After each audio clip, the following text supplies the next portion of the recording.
Sharon, let me know if you can't hear me. Good evening, ladies and gentlemen.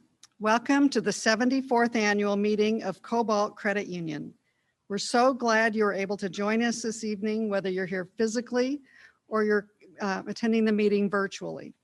For those of you whom are joining virtually, we will not be utilizing any chat, Q&A, or any other interactive Zoom feature. We appreciate your patience and your understanding. Traditionally, a local high school student posts the colors at the start of our meeting. Due to COVID-related restrictions, they are unable to join us this year. We do, however, have a flag at the front of the room, so please stand and join me in the Pledge of Allegiance. I pledge allegiance to the flag of the United States of America and to the republic for which it stands, one nation, under God, indivisible, liberty and justice for all. You may be seated. I would like all of the veterans who have served or who are currently serving to stand and be recognized.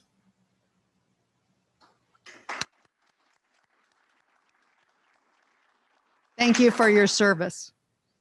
When we started this year, we could have never imagined that meant operating through a global pandemic. Despite this unfamiliar territory, our employees and management team have remained steadfast, successfully navigating the rough seas. Without a doubt, 2020 has been one of the most challenging years Cobalt has ever faced. This year, more than any, we've relied on flexibility, creativity, and compassion as we've supported our employees and provided our members with the services they need when they need them. Despite all of these uncertainties caused by the pandemic, we developed and implemented plans allowing us to respond quickly, appropriately, and finish the year in a strong position. In mid-March, with safety of our employees and members in mind, we made the decision to close our branch lobbies. Our IT department led the change, ensuring a seamless transition to an entirely work-from-home environment.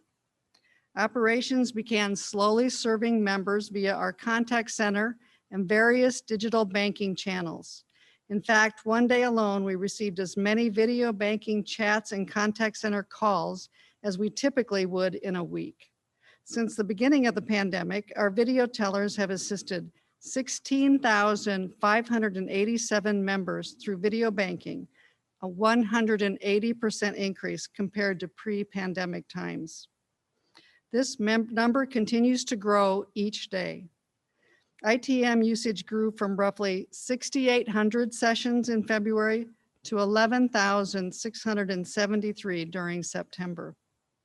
While the need for assisting our members with their personal finances during these trying times increased, we were also able to help our business members secure Paycheck Protection Program Small Business Administration loans. In total, members secured 72 PPP SBA loans, totaling close to $1.9 million, helping them weather the storm also. As I mentioned, it's been an eventful but promising year. This year, living by our mission to be our members' trusted financial partner, providing tailored solutions to support them throughout their life events has been more important than ever. However, we know accomplishing this would not have been possible without our management team, phenomenal staff, and outstanding board of directors and members. At this time, I'd like to invite Board Chairman Dr. Julia Cronin-Gilmore up to call our 2020 meeting to order.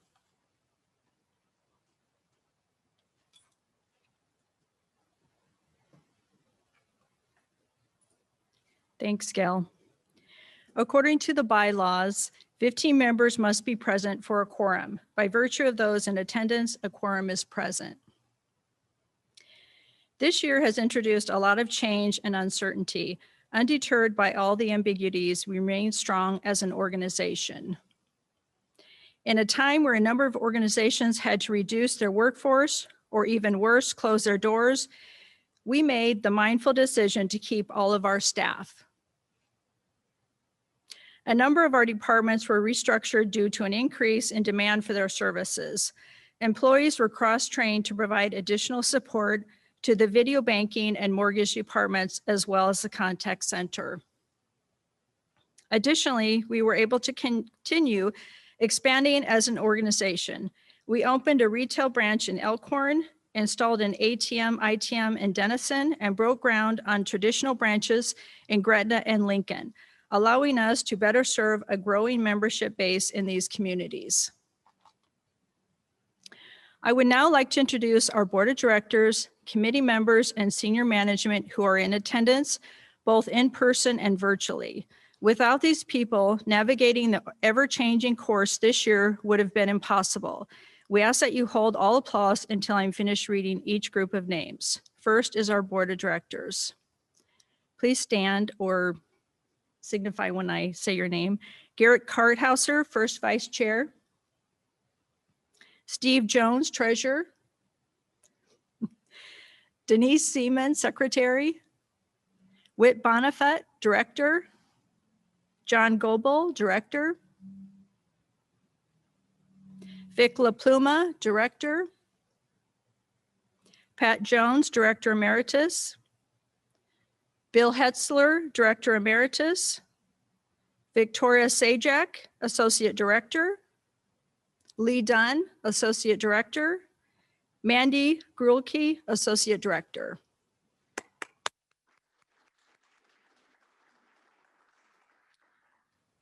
Thank you. I would now like to recognize our supervisory committee members who are in attendance in person and virtually. Again, please hold your applause until I'm finished reading their names. Nathan Graham, chair. Stacy Newmaster, secretary. Ryan Foreman, member. Tamika Washington, associate. Annette Oatman, associate. Thank you. I would now like to recognize our senior management team. You have already heard from our president and CEO, Gail DeBoer.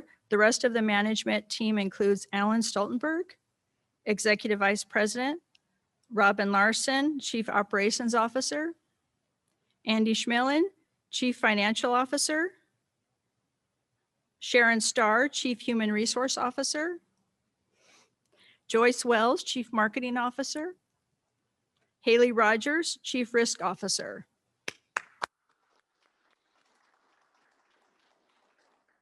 Thank you. Volunteers are a vital part of Cobalt Credit Union. Our volunteers are what differentiate us from other financial institutions. So this evening, we would like to recognize two volunteers, Garrett Karthauser and Vic LaPluma, who are celebrating 10 and 20 years of our service respectfully. First, Garrett, please come forward to accept this token of our appreciation. Looks like, all the good presents are the smallest boxes. Thank you, Garrett. We'd also like to thank Vic, and we will present him with his award at the next board meeting. Gail goes to the podium.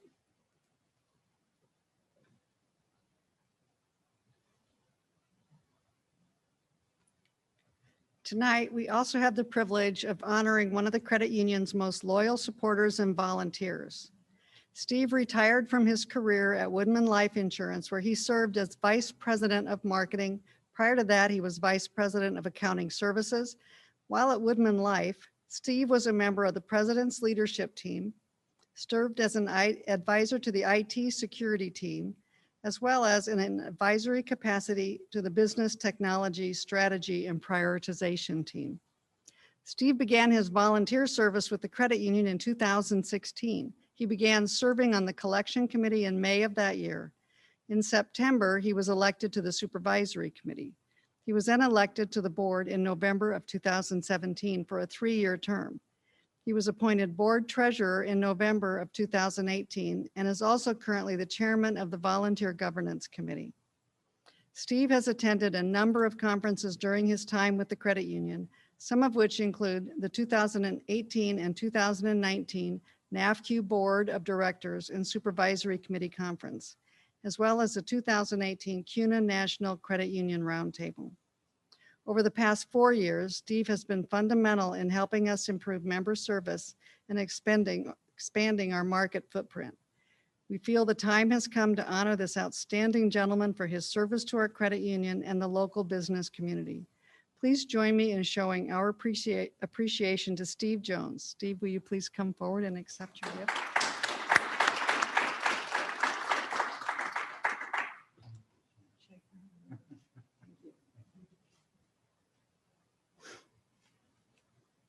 The Sac Foundation has had another successful year.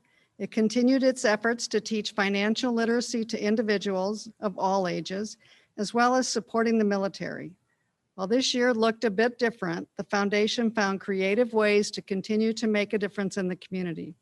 The foundation was able to assemble snack bags for deploying service members, provide scholarship funding for youth pursuing careers in the military, and donate money to a military organization that assembles shadow boxes to honor veterans. Additionally, the organization has fundraised for a number of military organizations, which provides help and healing to our nation's military heroes, given dozens of new pillows to veterans transitioning out of homelessness, and provided funding for fun drive-through events at Offutt Air Force Base. The foundation also spread cheer to the residents of the Eastern Nebraska Veterans Home. Cobalt employees handmade more than 175 cards and artwork focused on the patriotic theme, "We celebrate the red, white, and blue, thanks to you." The cards and artwork were delivered to the Veterans Home so leadership could safely distribute the pieces to the residents in celebration of the 4th of July. While outreach has been a bit different this year, there was not a shortage of organizations or methods in which Sac Foundation supported financial literacy and the military. Please join me in recognizing the contributions and success of the foundation.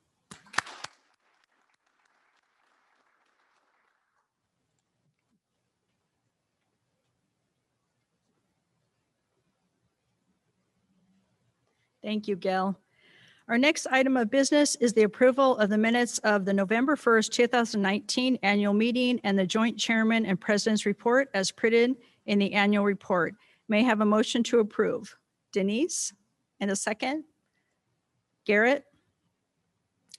All those in favor accepting the minutes as printed in the annual report, please signify by saying aye.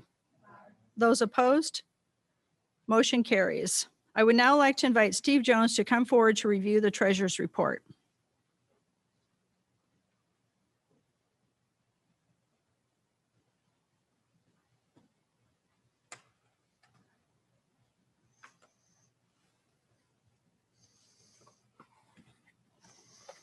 Thank you, Julia.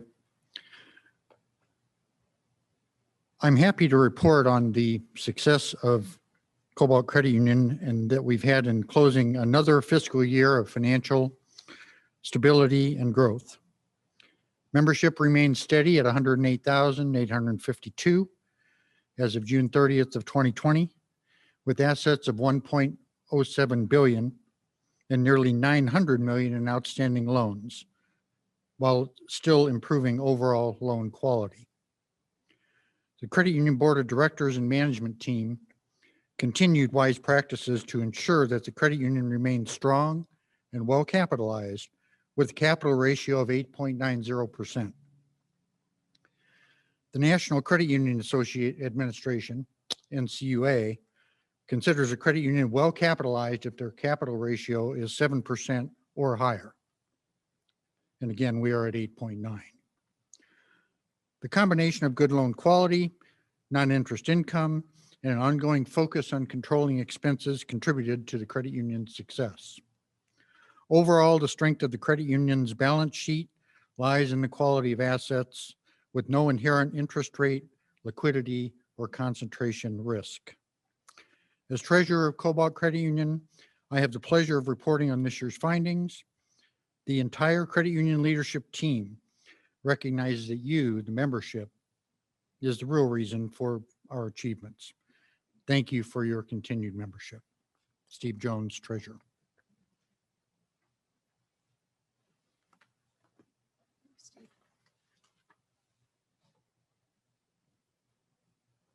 Thank you, Steve. I would now like to entertain a motion to accept the report as printed. John and Denise.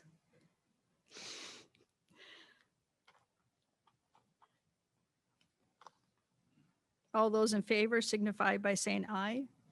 Those opposed, motion carries. I would now like to ask Nathan Graham to come forward to give the review of the Supervisory Committee report.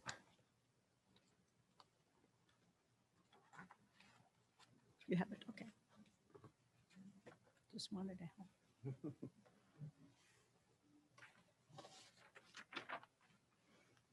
Good afternoon.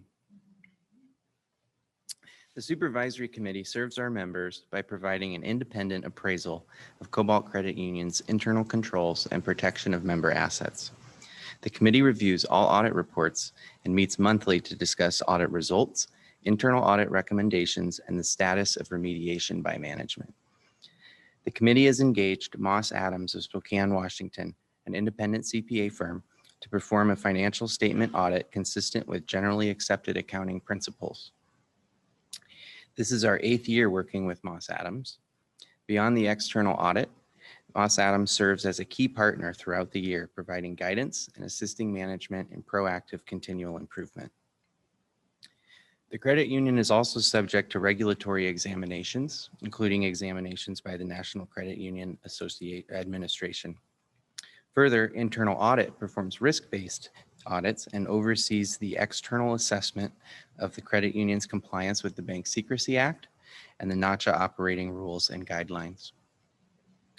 Based on the result of the annual report of independent auditors, the examination report of the NCUA, and the additional audit reports mentioned herein, it is the committee's opinion that Cobalt Credit Union remains a financially strong and well-managed institution with sound policies and controls.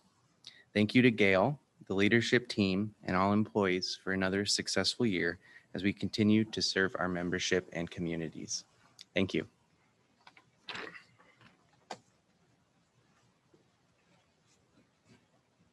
Thank you, Nathan. I now would like to entertain a motion to accept the report as printed and a second. Garrett, John, all those in favor say aye.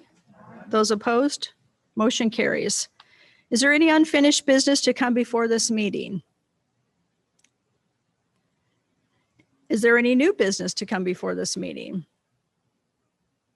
With no new business, this would have been the portion of the program where we would have the election results.